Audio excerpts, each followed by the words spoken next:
Muy buenos días. Hoy nos toca ver la clase 4, que sería la última del módulo 1. Los puntos a tratar en esta clase van enfocados a los protozoarios, que serán motivo de estudio del módulo que sigue. Recordaremos cuáles son sus características principales y cómo se clasifican.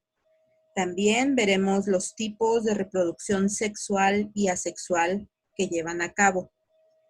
Además, entraremos a ver los tipos de diagnóstico de las diferentes parasitosis y también definiremos algunos términos usados comúnmente en parasitología.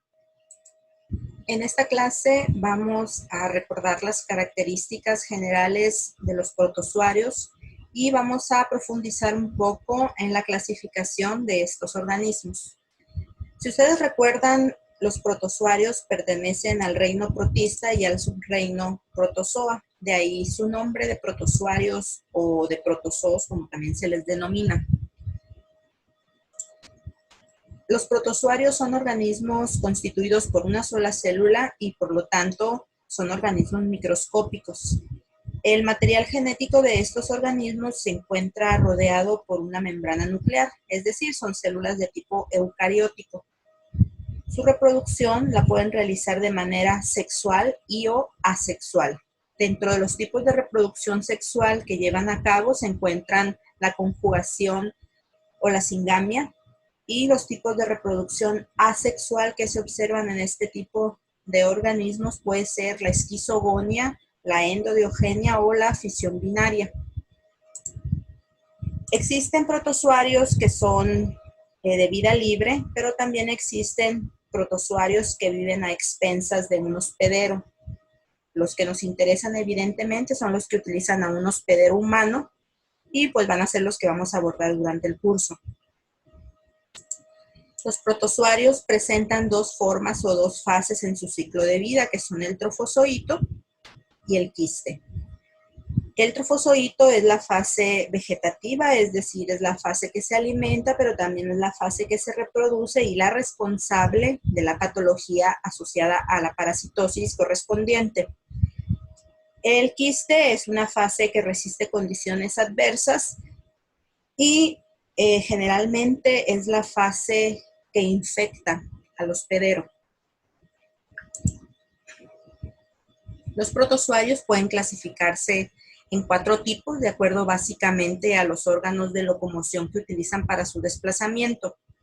Tenemos a los arcodinos o a los rizópodos, que utilizan pseudópodos. Los cilióforos o ciliados, como su nombre lo indica, lo hacen mediante cilios. Los mastivóforos utilizan flagelos para poder movilizarse, por lo que también se les denomina flagelados, mientras que en los apicomplejos o esporozoarios no se observa mayor movilidad. Ahora vamos a ver por separado a cada uno de estos tipos y vamos a iniciar con los arcodinos o rizópodos. Al ser protozoarios, los arcodinos o rizópodos pertenecen al reino protista y al subreino protozoa. El filum al que pertenecen es el filum Sarcomastigófora y subfilum Sarcodina. La clase es la clase rizópoda y debido al subfilum y a la clase reciben el nombre de sarcodinos y de rizópodos. En la diapositiva anterior les decía que los arcodinos son un grupo de protozoarios que se van a diferenciar de los demás tipos por el uso de unas estructuras semejantes a pies que utilizan para su locomoción, y a estas estructuras se les conoce como pseudópodos. El término pseudópodo significa falsos pies. Estos pseudópodos son prolongaciones citoplasmáticas y les van a permitir, además de desplazarse, obtener su alimento, ya que obtienen los alimentos a través de la fagocitosis. Los arcodinos se reproducen de manera asexual y lo hacen por fisión binaria. La mayoría de los arcodinos son organismos de vida libre y se encuentran en el fondo marino, en donde van a formar parte del microplancton. Hay otros organismos que son parásitos y estas especies parásitas son las que nos interesan.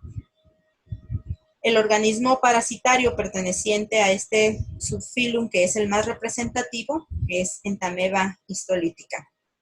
Al ser protozoarios, los arcodinos existen como trofozoitos y también este trofozoito va a tener la capacidad de enquistarse con el objeto de protegerse cuando las condiciones del medio les sean adversas.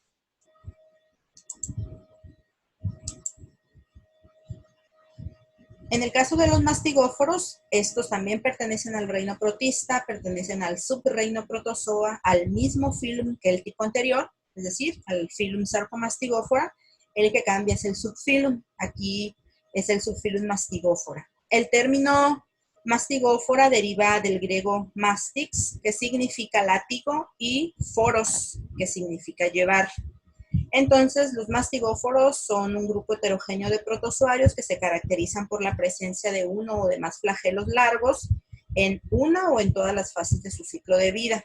Estos flagelos son prolongaciones de la membrana que les sirven para llevar a cabo su desplazamiento.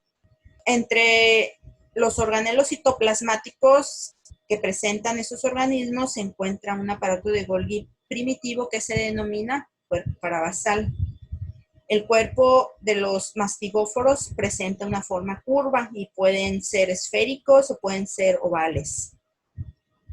En lo que respecta al estilo de vida de los mastigóforos, pues este es variada, es diversa, ya que hay organismos de vida libre, pero también hay organismos parásitos.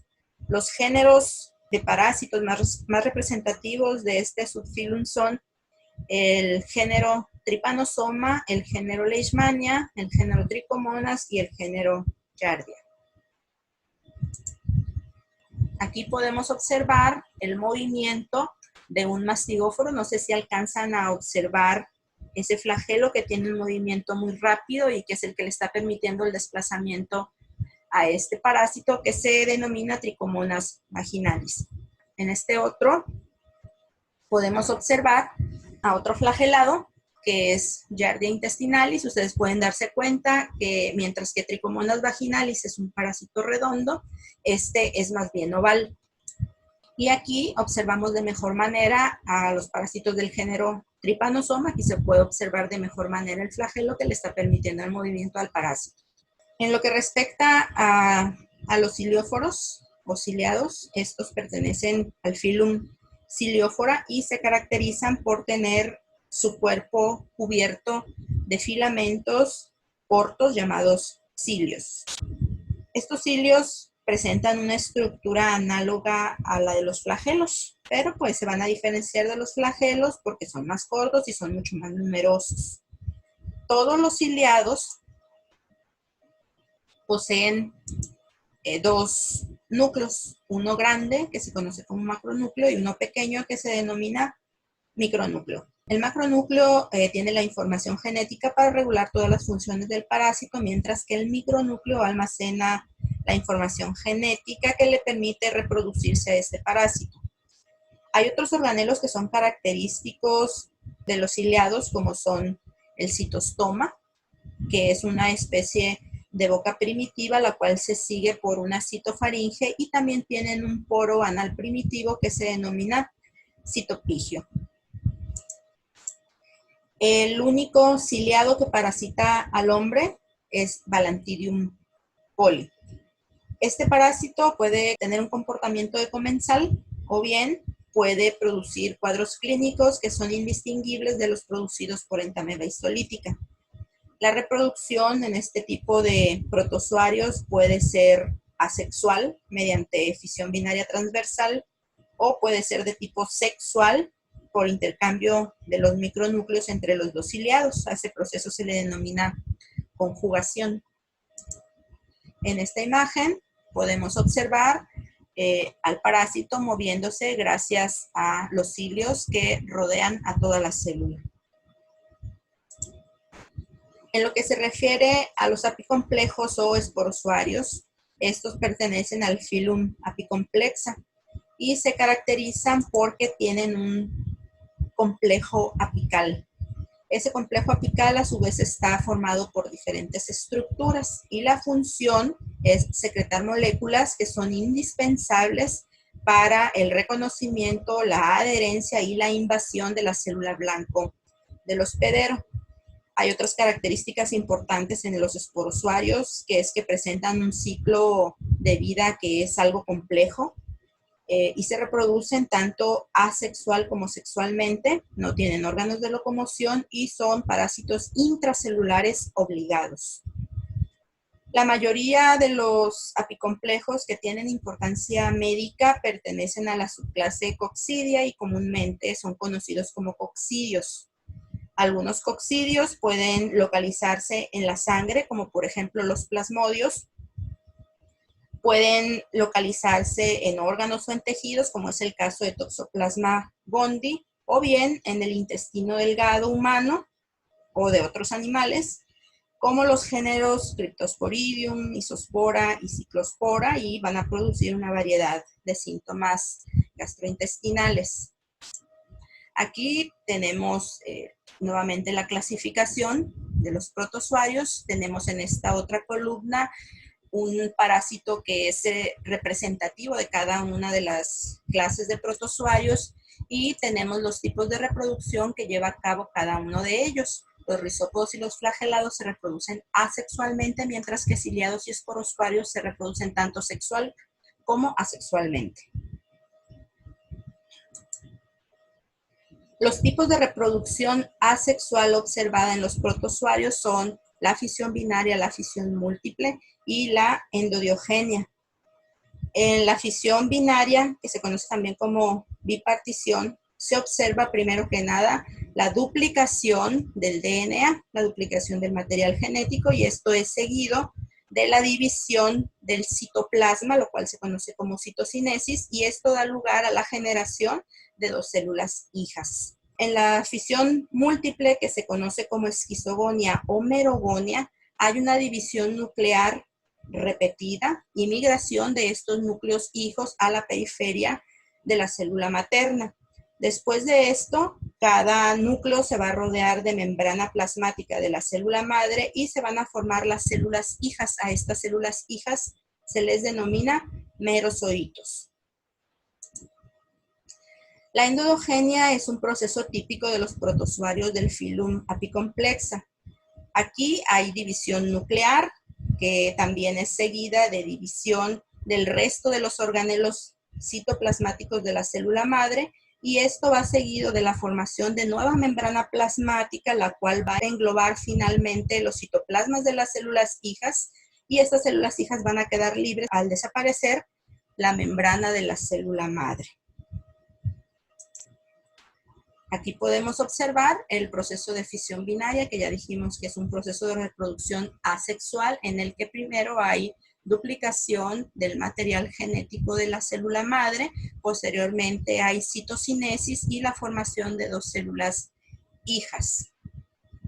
La fisión binaria puede ser de tipo transversal, como en el caso de las amibas y de este ciliado del género Paramecium, pero también puede ser de tipo longitudinal, como en el caso de los flagelados, como Trypanosoma, como Giardia, Trichomonas y otros géneros.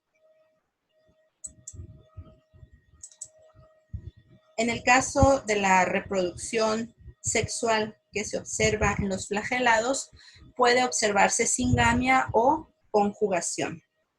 En la singamia, los individuos van a adquirir el carácter de células sexuales e inicialmente van a recibir el nombre de gamontes. Los gamontes son células sexuales que todavía se encuentran inmaduras. Posteriormente, van a originar mediante la gametogénesis a los gametos masculinos y femeninos, que son células sexuales ya maduras. Estos gametos llevarán a cabo su fusión y con ello van a formar un cigoto diploide que originará al nuevo individuo. En la conjugación se observa que los dos ciliados involucrados en el proceso se van a acercar y se van a fusionar de manera temporal a través de los citostomas. Luego hay degeneración y desaparición del macronúcleo. Aquí pueden observarlo. Luego hay división meiótica de los micronúcleos e intercambio de uno de los micronúcleos entre los dos individuos.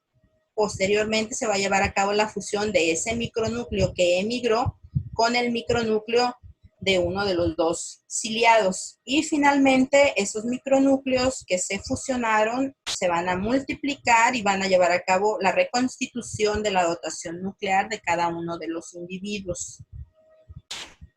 Aquí podemos observar el proceso de la conjugación de mejor manera. Entonces, el primer paso implica la fusión de los dos organismos que se van a reproducir. Aquí la imagen está incorrecta porque el acercamiento y la fusión debe de llevarse a cabo a través de los citostomas porque es por donde va a emigrar el micronúcleo de un conjugante al otro. Nada más está volteado, pero bueno.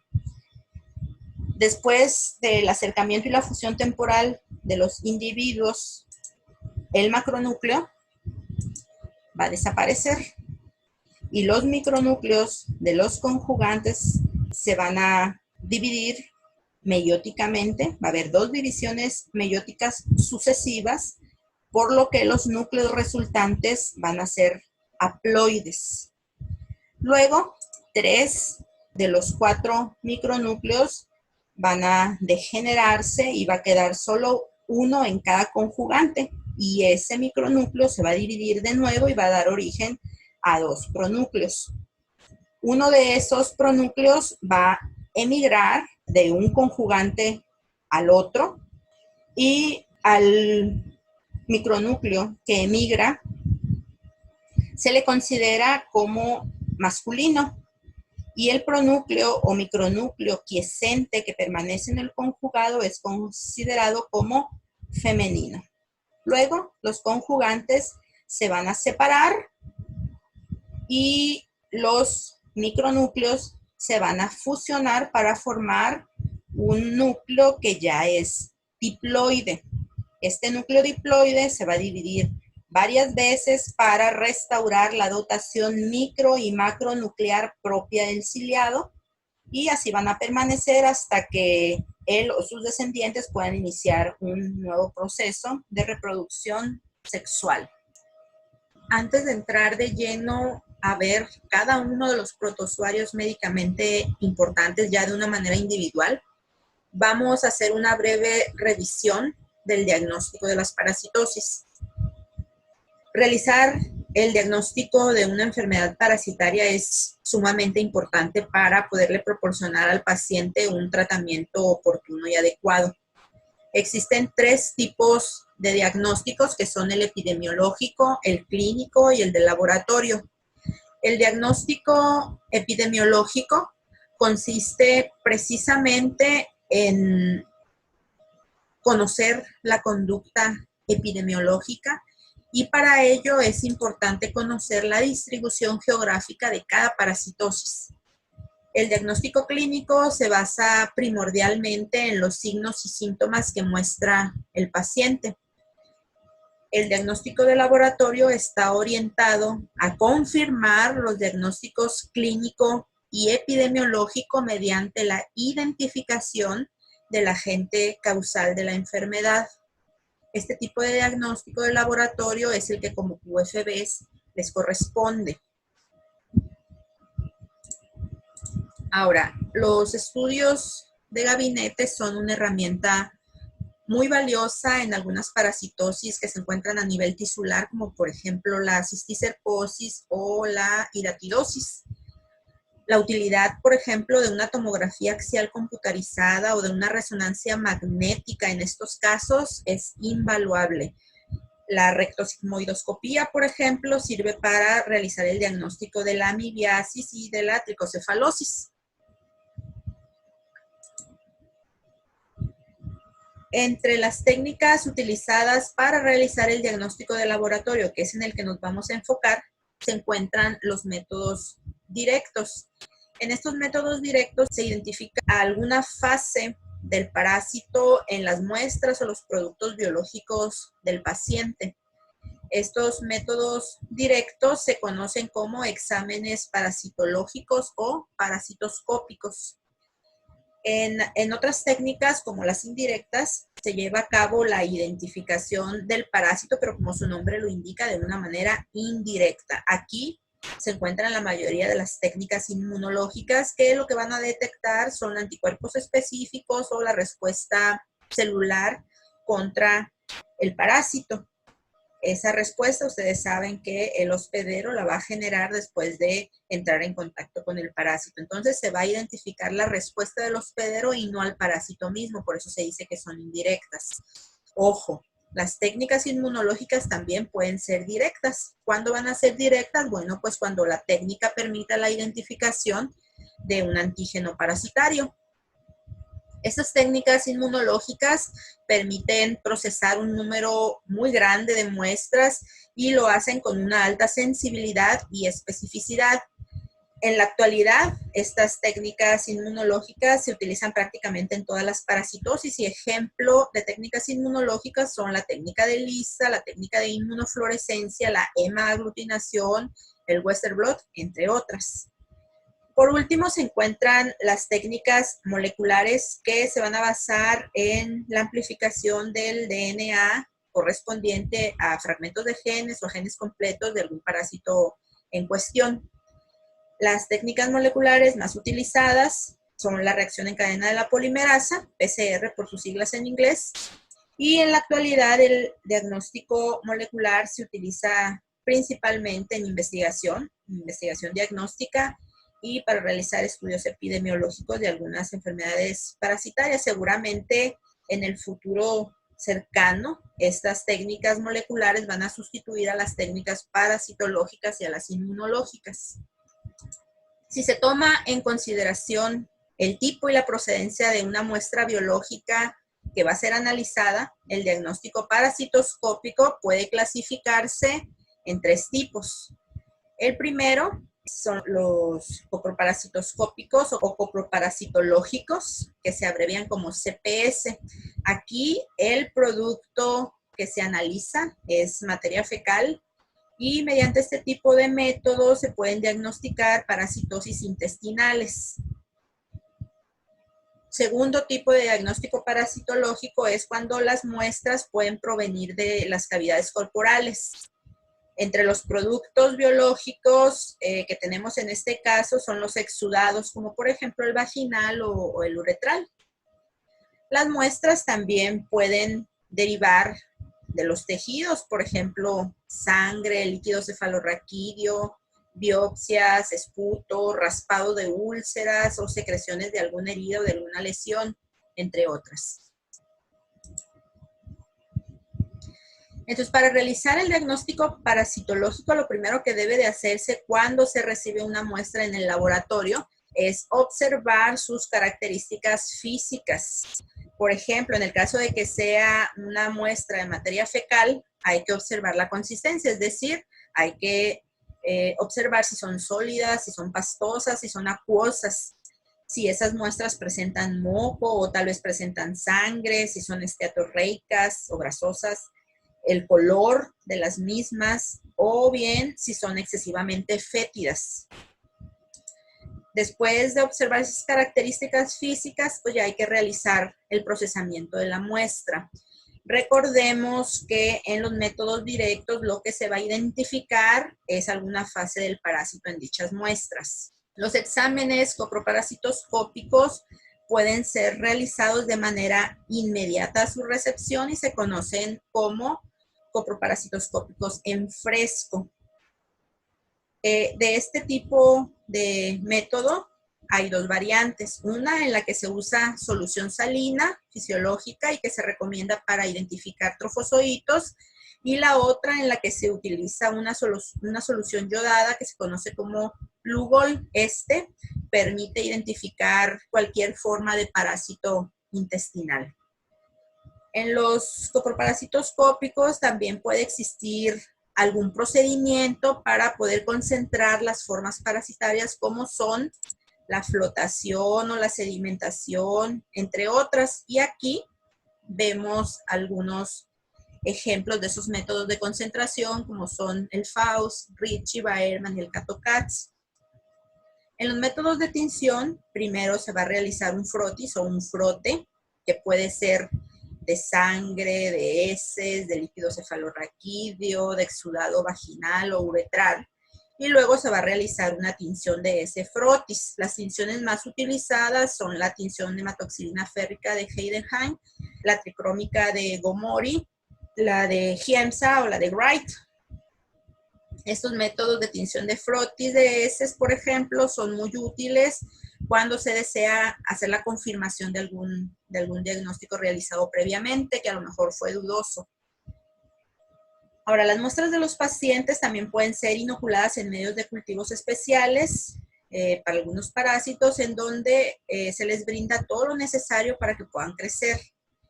Los tres primeros que observamos aquí, por ejemplo, son medios de cultivo que se utilizan para crecer Entamoeba histolítica, y el último, el cultivo NNN, se utiliza para Trypanosoma cruzi y para Leishmania. Hay otras técnicas especiales para algunas parasitosis, como son el método de Graham, que se utiliza para realizar el diagnóstico de la enterobiosis, el genodiagnóstico, con el que se puede realizar el diagnóstico, valga la redundancia, de la enfermedad de Chagas, o la técnica de Harada-Mori, que permite realizar el diagnóstico de la suncinariosis o de Strongyloides stercoralis. Hablemos ahora de términos médicos que se utilizan ampliamente en parasitología. Por ejemplo, el término infección. Infección es la entrada y el desarrollo o multiplicación de un agente infeccioso en el organismo de una persona o de un animal. Por ejemplo, existe una gran cantidad de protozoarios o de gusanos helmintos que se localizan en el intestino humano. Hay otros protozoarios como Plasmodium, que se reproduce al interior de los glóbulos rojos, o Leishmania dentro de los macrófagos. Es decir, la infección es la introducción del parásito al organismo. La infestación, por el contrario, va a ser producida por agentes que no ingresan al organismo, sino que permanecen en su superficie y desde ahí pueden transmitirse a otro hospedero. Una infección atenuada es la provocada, por ejemplo, por una vacuna, que va a causar una versión disminuida de la enfermedad, o simplemente no se va a observar síntoma alguno, pero sí se está generando una respuesta inmunológica. La primoinfección es el primer contacto con un agente infeccioso. La enfermedad se va a definir como un estado donde se observa alteración o desviación del estado fisiológico en una o varias partes del cuerpo, provocada en este caso específico por algún parásito. El periodo de incubación sería el tiempo que transcurre entre el contacto con el parásito y la aparición de los signos y síntomas. El periodo de estado es el periodo de la enfermedad en el que los síntomas se van a manifestar con mayor intensidad, y aquí el enfermo puede complicarse.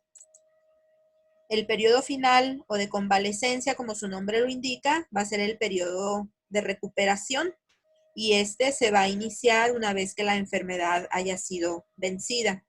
¿Qué tanto dure este periodo? Va a depender del tipo de enfermedad del que estemos hablando. La transmisión es la transferencia de las fases infectivas, en nuestro caso del parásito, a un hospedero, dando como resultado su infección o su infestación, dependiendo si está dentro o fuera. Un fomite es cualquier objeto inerte o inanimado que sea capaz de transferir al parásito o al patógeno en general de un individuo a otro. La transmisión por contacto directo es la que ocurre de una persona a otra mediante un contacto físico entre ellas. Un ejemplo de parásito que se transmite de esta manera es Trichomonas vaginalis, la cual es transmitida durante el coito o acto sexual. La patología es el estudio de las enfermedades con los síntomas y signos a través de los cuales se manifiestan, así como las causas que producen dicha enfermedad. Es decir, la patología es el estudio de la enfermedad en un sentido amplio. La patogenicidad de los agentes infecciosos se define como su capacidad para causar enfermedad en un hospedero susceptible. La virulencia sería el grado de patogenicidad, es decir, la virulencia indica que tanta capacidad para producir una enfermedad infecciosa tiene un agente. Y si esa capacidad para producir daño es muy alta, se dice que el patógeno es muy virulento y entonces la enfermedad será muy severa. La patogénesis nos va a describir cómo es que se origina y desarrolla una enfermedad con todos los factores que estén implicados. La patogenia se refiere a todos los mecanismos biológicos, físicos o químicos que van a provocar la enfermedad. Por ejemplo, si el parásito tiene ciertas proteínas o enzimas que le permitan adherirse o destruir a las células del hospedero. La epidemiología se encarga de estudiar la frecuencia, la distribución y cuáles son los factores que determinan que la población humana tenga un estado de salud o de enfermedad, así como las condiciones de morbilidad en el hombre. La epidemiología es indispensable para conocer el estado de salud de una población y diseñar intervenciones. Cuando hablamos de incidencia de una enfermedad, nos referimos al número de casos nuevos que existen de esa enfermedad en un periodo determinado. Mientras que la prevalencia sería el número de casos acumulados a lo largo del tiempo. Ahora vamos con otros 3 términos para finalizar esta clase. El término endemia se utiliza para designar a aquellas enfermedades que suponen la presencia constante y mantenida de una enfermedad en una población determinada. Ejemplos, pues la gripe en invierno, que es constante, o bien el paludismo, que es endémico en África. Eso quiere decir que siempre está presente la parasitosis en ese continente. En cambio, una epidemia sería toda enfermedad que se extiende de una forma inesperada y masiva en un tiempo corto y afecta a un porcentaje muy elevado de la población durante un tiempo determinado.